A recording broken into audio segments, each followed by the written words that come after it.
मराठा आरक्षणाचे नेते मनोज जरांगे पाटील यांनी थेट राज्य सरकारला एक अतिशय कडक इशारा दिला आहे।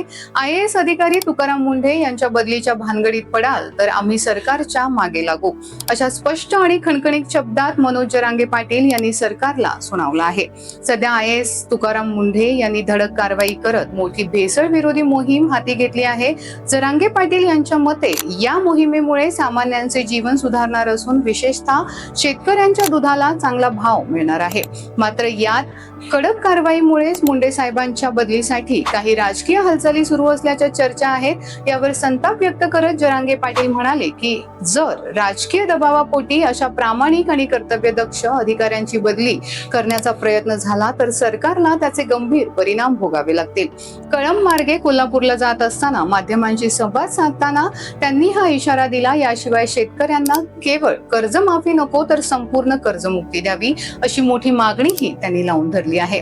तसेच कोल्हापूर आणि सातारा येथील कुणबी नोंदीच्या गॅझेटबाबत त्यांनी सरकारवर विश्वास व्यक्त केला असून सरकार यासाठी पुन्हा आंदोलनाची वेळ येऊ देणार नाही अशी आशा व्यक्त केली आहे। तुकाराम मुंढे यांच्या सारख्या धडाडीच्या अधिकाऱ्याला जरांगे पाटील यांनी दिलेला हा भक्कम पाठिंबा आणि सरकारला दिलेला थेट इशारा यामुळे आता राज्य सरकार काय पाऊल उचलणार हे पाहणं अत्यंत महत्त्वाचे ठरणार आहे।